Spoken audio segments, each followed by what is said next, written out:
Hello. Are you guys awake from good lunch already? My name is Jay. This is Naval, and we're both based in San Francisco. And I run a seed fund called Tecton Ventures, based in San Francisco. But this the session today is really talking a little about Naval and what he's done with a company called Angelist that he founded, and love to let Naval explain a little bit about his background and kind of where Angelist has come and what's going, basically. So. Yeah, so just quick background. I was an entrepreneur, moved out to Silicon Valley in 1996, started a number of companies, including one that was called Opinions. It went public as part of another company called Shopping.com. Started a search engine after that called Vast.com. Then I became an investor like Jay. I had a small seed fund, and I'm an investor in companies like Twitter and Uber and Yammer and a few others that did pretty well.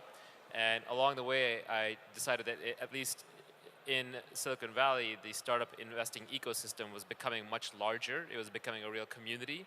There were many, many startups. And as you know, startups are becoming cheaper to build, so they're happening all around the world. And we've gone from a time when there were a total of 1,000 startups to 10,000 startups to today probably there are more than 100,000 startup companies around the world. And we've gone from a time when there were just a few hundred investors in startups to now when there are tens of thousands of active investors around the world.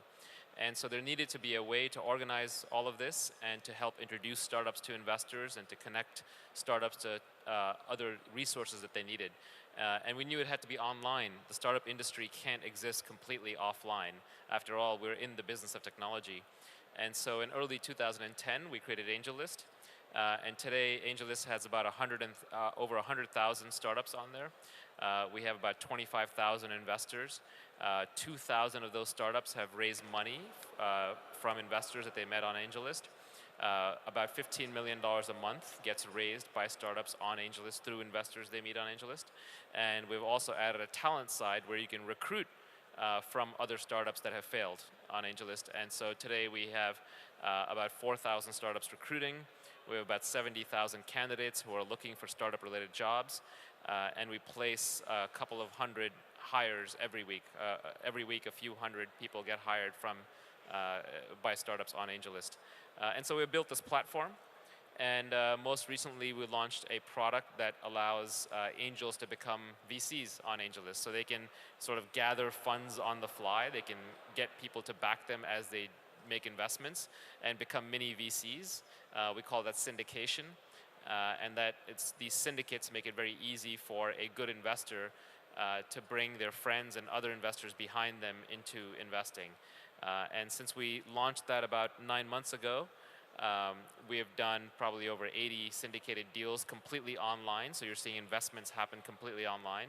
And they're trackable, and anyone can put money in. Not anyone. It's not true crowdfunding, but anyone can back anybody.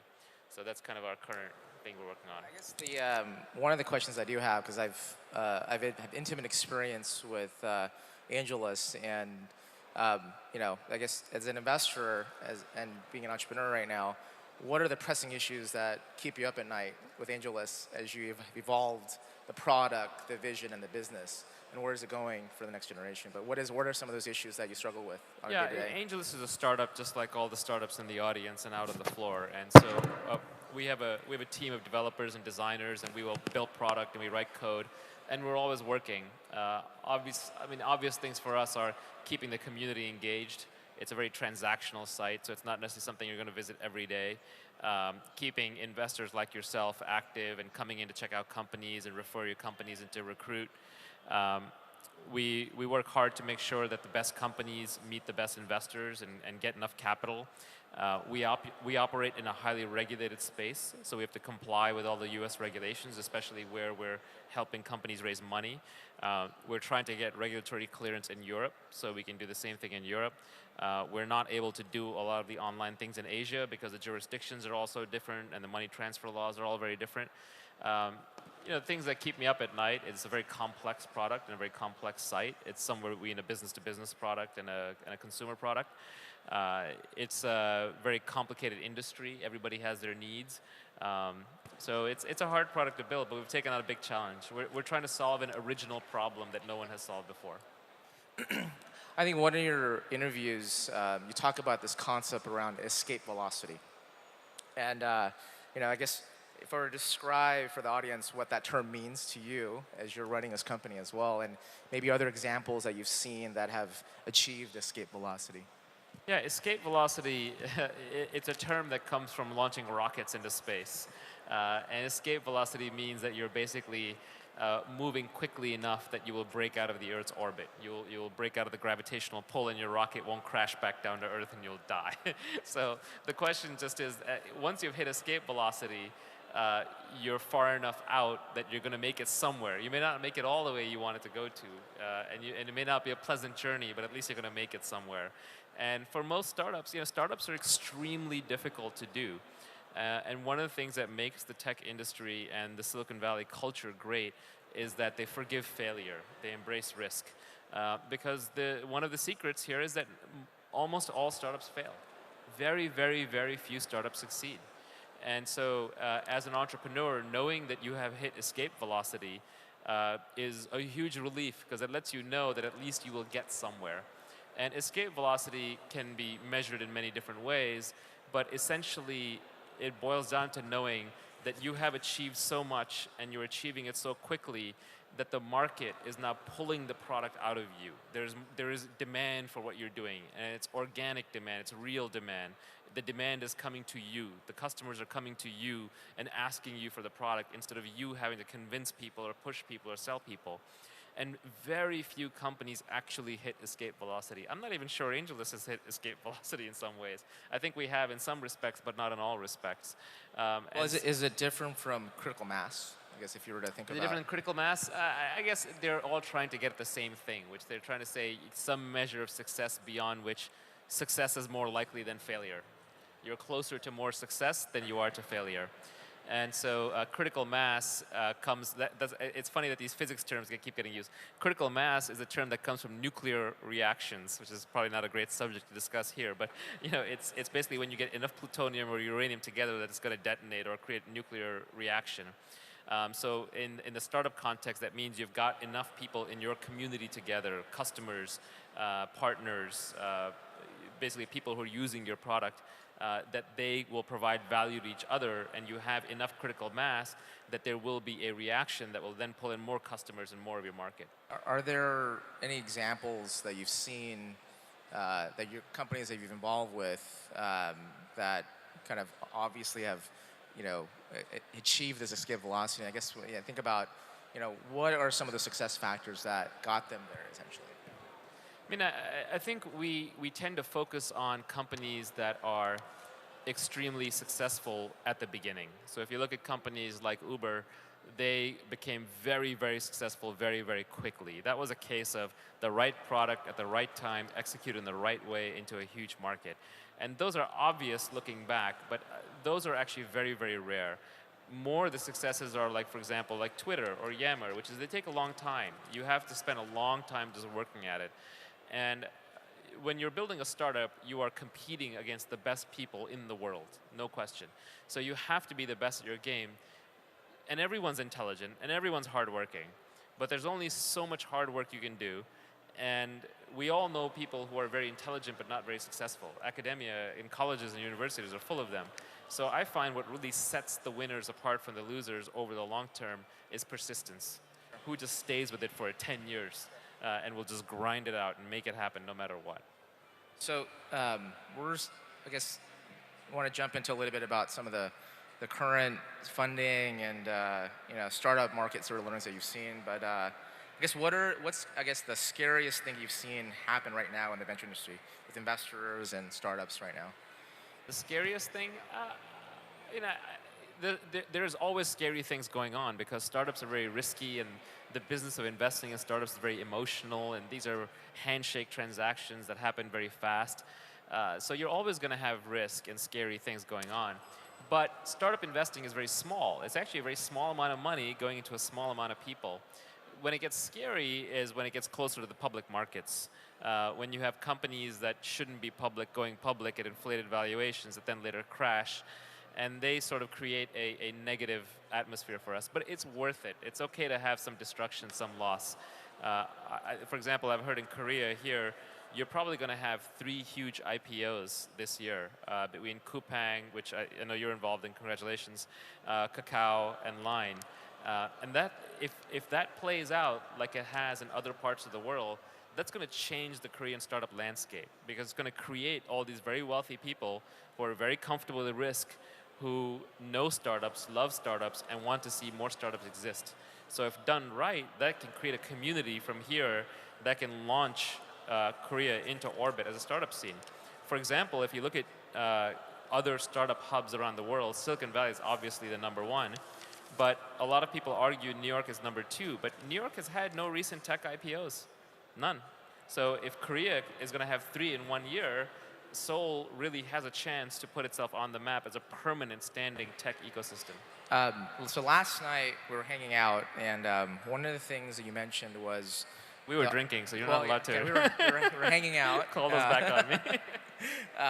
And you made a comment about the local chaebol market here, and how the market here is owned by 5 big companies, and you think about that as sort of the playing field for the ideal for disruption. Can you expand on that a little bit? Yeah, there's conglomerates here. I think you call them chaebols, and they're obviously very successful companies, and they've done incredible things for this country. But long-term, conglomerates are not where innovation is at. If you look at mature, healthy markets, you look in the United States, most companies that are public do 1 or 2 things, and they do them really well. You don't have one company that's doing 10 major things. So when you see those kinds of conglomerates, that means that access to capital is scarce. That means markets are over-regulated. But I think that's going to change. You obviously have a generation of entrepreneurs here. Thanks to the internet and open source technologies, it actually takes a lot less capital to build a company than it used to. You can now launch a product for the equivalent of $100,000. You can go to market for $1 million. You can build a successful company with $10 million. Those numbers used to be 10 times, 100 times larger. So because of that, there is an opportunity here for innovation. The one negative part I keep hearing is when I talk to local people here, is they say, well, it's very risk averse. The culture, people are risk averse. And that's not a problem. There doesn't need to be 1 million risk takers for the startup ecosystem to exist. Even 1,000 risk takers is enough.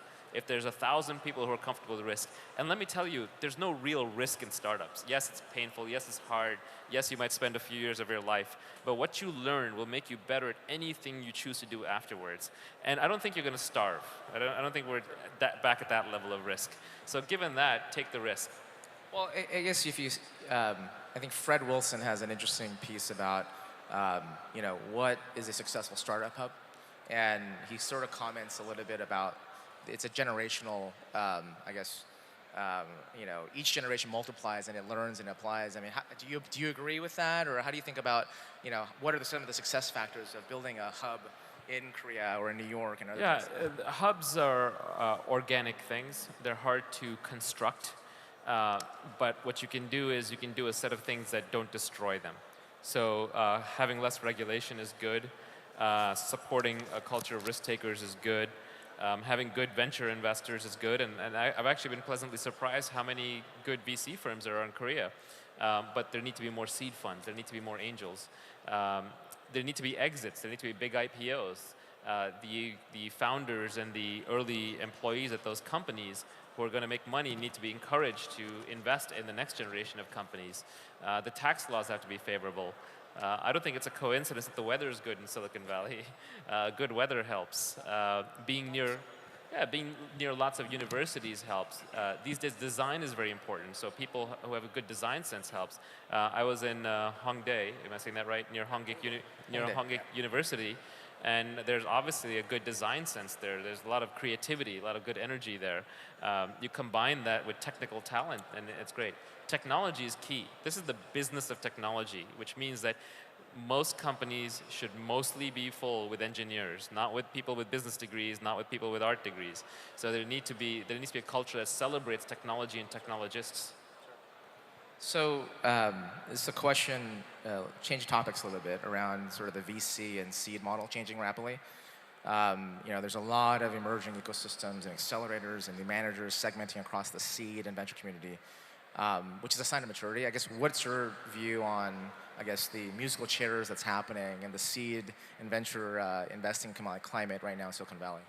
At least in the US, what's happening, and I think it'll happen here and it'll happen everywhere, is the fundamental driving factor is that it's so much cheaper now to build and launch a product than it used to be. It used to take millions of dollars just to build and launch a website. You'd have to buy proprietary servers, from Sun or Oracle. You'd have to buy their database software. You'd have to buy Windows operating systems. You'd have to write so much code from scratch. And when you deployed it, it was very hard to get customers. Now, all the software is open source. The hosting is incremental. You can go to Amazon or any of these online hosting like Rackspace. You can market through Twitter or Facebook or Google. You can service your customers online. So the cost of building a startup has collapsed. And then your addressable market used to be just desktop PC users. Now it's everyone with a phone, and they're using it all so much. And the monetization is easier because you can go through Google Play or you can go through Apple iTunes Store. So it's much easier to build a company, and it's much easier to get in front of lots of people. But, of course, there's a lot more competition. So what's happened is the investors have become smaller and more nimble. So in the US, every week, 2, 3, 4 more seed funds launched, and another venture fund falls apart. So the big multi-hundred million, billion-dollar venture funds are giving way to these smaller, more nimble seed funds, which have $10, $20 million, and they're walking around writing $100,000, $300,000, $500,000 checks. And that's the future. So what are your opinions? Can you talk a little bit more about, I guess, a couple of disruptive players in the market, Angelist and Y Combinator, and why these two firms have made such a real impact on the market today?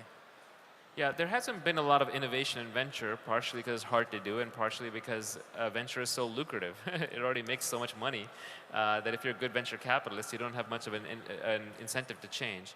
And I would say there's basically been 3 big attempted disruptions in the market. Andreessen is kind of this full stack firm where they'll do everything top to bottom. They'll invest in seed companies, although they're backing off from that a little bit, and they'll invest in very late stage companies. They're very aggressive, then they're scaling venture capital. Y Combinator gave a voice to entrepreneurs and technologists who were considered too young, too inexperienced, and who weren't in the market, didn't have access to resources, and provided that critical first bit of education and also a little bit of capital. And then with Angelist, of course, we're trying to move it online, make it transparent, make it efficient, give everybody access to the investors, give everybody access to the talent, and create a whole new generation of seed funds that operate online and are tracked and transparent. But all of these things are very, very difficult to do. They're very controversial. There's been a long-standing belief in the venture industry that venture doesn't scale. It's a boutique, artisanal practice. It's like Jiro making sushi or the person who's pouring coffee by hand. It requires a lot of love and attention. And all of that is true, but given how much the environment is changing in terms of the number of startups and the kinds of startups and how little capital they need, there does have to be innovation in venture capital. Do you think that, if you talk about accelerators, that there could be other models and other markets and other domain as well? Yeah, absolutely. Even within the accelerator model, there are many different models that are emerging. So you look at YC, which is a standardized model where they put you through a 10-week training program and then they put you at a demo day. There are models like there's a very successful hardware accelerator in San Francisco now called Lemnos Labs, and they write larger checks. They'll put in $100,000, $200,000, and they don't have a graduation. They don't have a demo day. The company takes as long as it needs to get to a good stage because hardware takes longer to build. You have an accelerator called Science down in Los Angeles, which has been coming up with and creating and spinning out their own companies. So unlike Y Combinator, they take a bigger equity stake, but they write bigger checks. They spend more time with the company. And they spin out companies instead of help existing companies. So there are lots and lots of different models being tried. 500 Startups is very successful globally because they basically say, we're going to go anywhere the entrepreneurs are. We're not going to make them move to Silicon Valley. We're going to go to where they are. There will be, so people look at the accelerator model and they say there are too many accelerators. Well, you know what? there are too many accelerators, there are too many VCs, there are too many companies, but we don't know which ones. It's like a horse race. In every horse race, where there are 20 horses running, there are 19 too many horses. You just don't know which 19 are too many until the end of the race. So in every competition, by definition, there will be too many players, but we have to see, we have to let the environment, we have to let the ecosystem, the community, determine which ones are the most important ones, which ones are the right models to emulate going forward. So, you know, I'm assuming there's a lot of entrepreneurs here. I mean, what do you recommend for a startup here with aspirations to be the next Airbnb, Uber, or Twitter out there? You know, what's the, you know, I guess what's feasible for companies in Korea to bridge the gap of the lessons that are learned here from Silicon Valley as well as in Korea? Everything that works in Silicon Valley does not necessarily work here. So I wouldn't just copy what's going on over there.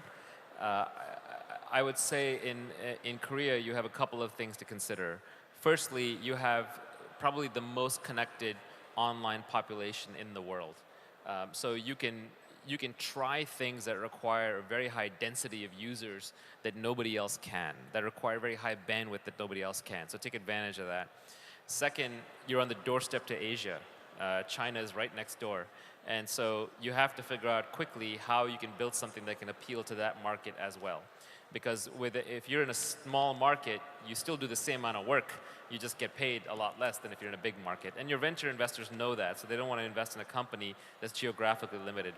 And finally, I would say, if you're building a technology company, recruit good technologists, recruit good engineers, learn a little bit yourself. Hopefully you have an engineering background or you can get one quickly, and do things that are hard. I see a lot of companies here that are doing things that are almost trivial. They almost look like, okay, you know, I'm going to take people on YouTube, I'm going to match them with people on Twitter, and my friends will know what I'm doing on Facebook, and we'll make that a little more efficient. That's really not how most of the great Silicon Valley companies got built. Even Instagram, which looks like a very simple social product, on the back end did very, very hard things technically to make it look like when you took a photo, they applied the filters instantly. They uploaded the image in the background the moment you took it, even before you got to the next screen, so that by the time you got there, it felt like it was fast. They did a lot of technology tricks to make something that looked like it was very easy and simple, but was actually very hard, look simple to you. So I would say start with technology and technologists, build things that are difficult, and then figure out how to apply them to broad-scale consumer problems. Don't pick trivial problems. A lot of these companies that you see successful in Silicon Valley or elsewhere that are these social kind of almost toys that then grow up to get used by millions of users, they actually turn out, they were either little science projects or experiments that just worked out, they weren't really companies, or they did very difficult technology things. Like for example, WhatsApp, which got acquired recently by Facebook, they actually did the hard work of launching not just on iPhone or Android, but also on BlackBerry, also on the feature phones, also on every single little device with J2ME or other technologies that people didn't want to touch because it was too messy. They did all the hard, ugly, dirty work. So startups are hard work, and they should have core technology. If you don't have core technology, you're really in the media business, and that's not what this is about. Media businesses are a different business, and they generally tend to not be as successful or make the kind of money that venture investors are looking for. So, I guess curiosity of maybe some of your favorite picks right now. What are some of the the models and companies that excite you today? And are there any of those companies that you feel have an opportunity to go global? Yeah, I would never listen to an investor in terms of what company to start.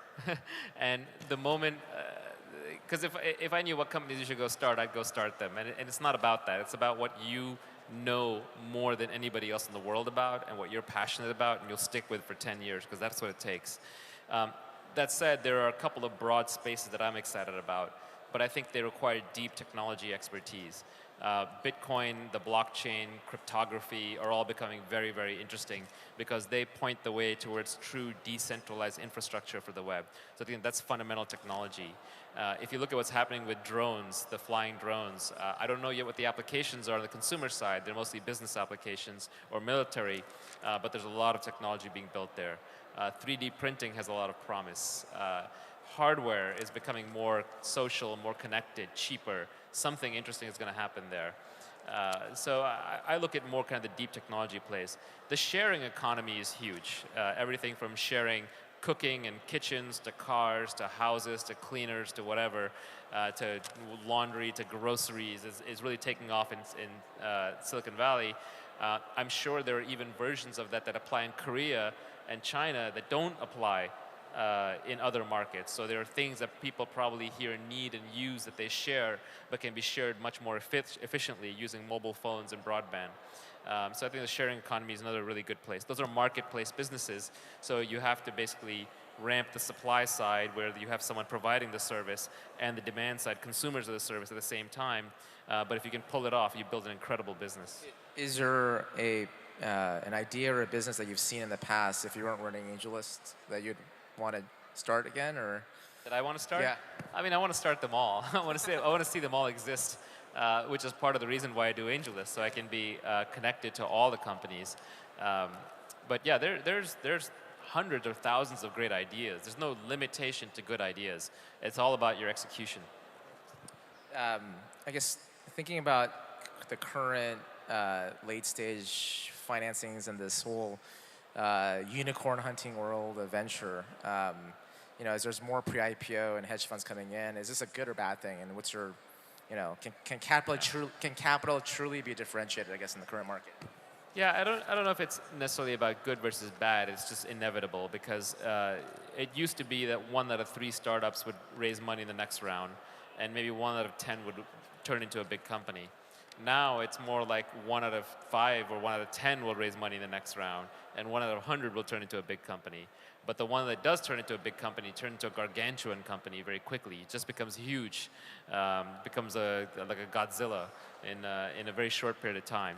So the investors now realize that. So when they spot a winner, they put everything into the winner. They want to invest lots and lots of money into the winner.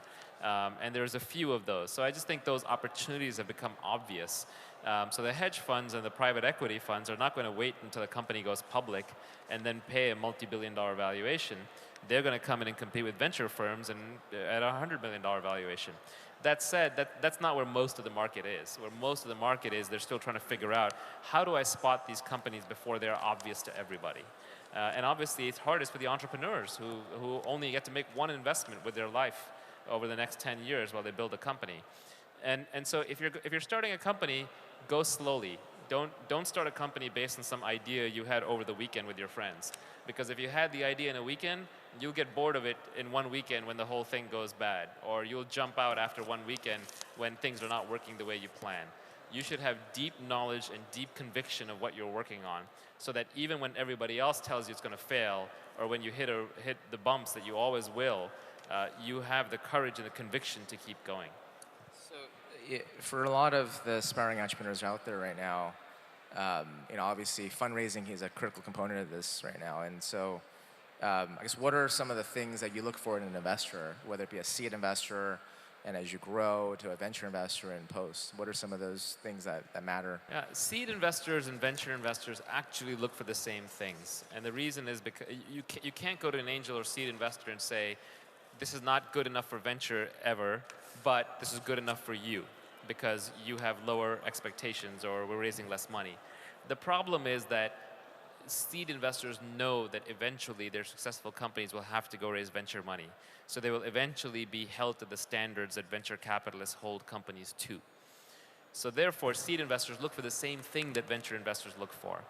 And as a seed investor, you end up looking for, just like venture investors, you say, is this market big enough? So in other words, are you doing something big and important? Is this the team that's going to stick with it and pull it off? Are they smart enough and they're going to do it long enough? And then is there something defensible? Is there a marketplace effect, whereas the more people sign on, the more power this company gains? Or is the technology really hard? And then finally, is there a good distribution model? Do they know how to spread it? Do they have and proprietary distribution is very difficult, but the smartest companies find a way to build it. So I guess we're about wrapped up with the session, but I guess one question I do have, maybe just for the audience, for you, is was there a piece of advice that stuck with you over the years of being an entrepreneur investor? some level of philosophy in life or business. I think one of your interviews I come across, you talked about this compounding interest. Yeah, no, that is my big one. So when I was younger, and I'd give anything to be younger again. Whatever you might want from anybody who gets up on this stage, your youth is far more precious. So hang on to that. Stay young if you can. I highly recommend it. I was always very impatient. I always wanted to get ahead very quickly. I was always making decisions very quickly. I was always struggling, running, racing, impatient. And sometimes that makes you make short-term decisions. And that's the wrong answer. I think all the benefits in life, whether they're in relationships, whether in your health, or whether they're in your money or your business, come from compounding interest. Warren Buffett is the richest man in the world, self-made, because he is very, very patient. He invests and he waits 30 years and he doesn't sell that stock and he never takes $1 out unless he has to. So the same way, relationships, only work with and love the people that you know will be in your life 20, 30 years from now. Only do the diets and the workouts that you know you can stick with for 20 or 30 years from now. And only build businesses with people and only act in ways that you know you can be proud of 20 or 30 years from now. Because all the payback comes at the end. It just keeps compounding and compounding. That compound interest math applies to every aspect of your life. It's not just business. So be patient and always plan for the long term, long term, long term. Always ask yourself, how will I feel about this decision a year from now, 5 years from now, 10 years from now? Will I want to be working with this person 10 years from now? Will I want to be behaving this way? Will I be proud of what I've built? If you're ever doing something because you're saying, I'm going to do this for 2 years or with this person for 2 years and then I'm going to stop doing this and go do something else, stop now. It doesn't make sense. Great. Thanks, guys. Thanks, Naval. Thank you.